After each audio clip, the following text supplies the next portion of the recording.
Success doesn't come from what's in your head. There are millions of things in your head, both bad and good. Success comes from how you think, not from what you know.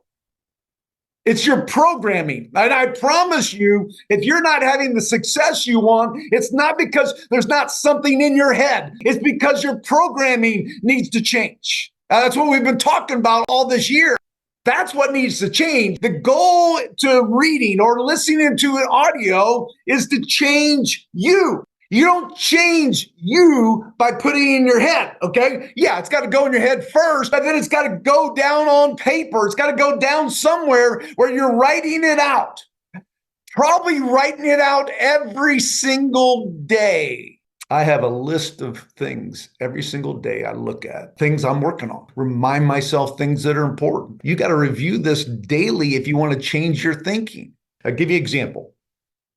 I had the worst people skills on the planet, partly because I'm an introvert and partly because I came from a family that was kind of very stoic. You don't show your emotions. You don't tell people they're wonderful. You just kind of run your play, do your deal, etc. Okay. So I knew I had to change.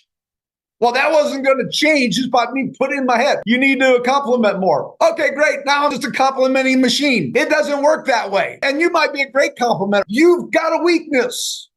You probably have a bunch of them. And if you don't write it down and look at it every day, now don't look at the negative. You say, I'm a great complimenter. I'm a great prospector. I'm a great whatever. Whatever it is that's stopping you, you've got to look at it every day.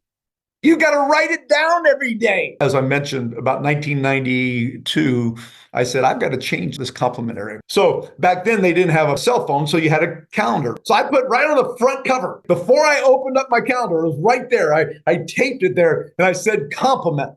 I was determined to change. I think everybody knows this.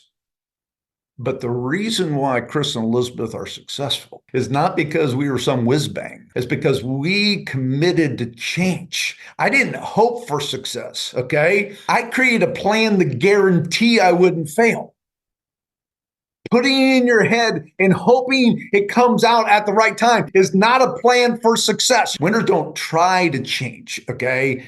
Winners train to change. As long as you train with good habits, you're going to succeed. Winners don't try. They train, okay? Stop trying and start training. Trying doesn't work. Training does. Discipline is choosing what you want most over what you want now.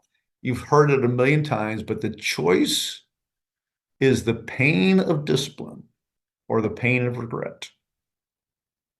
The challenge is when we're faced with those temptations or whatever, we are not focused on the pain of regret, okay? We're focused on, hey, that'd be cool if I ate that right now. That'd be cool if I did that right now.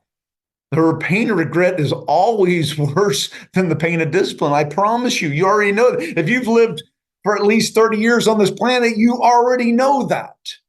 The path to public success is always paved with private discipline. When I'm trying, it's like I keep hoping to become something I'm not. When I'm training, I keep getting better at what I already am. Big difference, not only conceptually, but also physically. So when we're talking about these goals and these game plans and this training, okay, I'm just going to suggest to you two things. Number one, make your training goal small. And then the other thing it needs to be, besides small, is it needs to be consistent.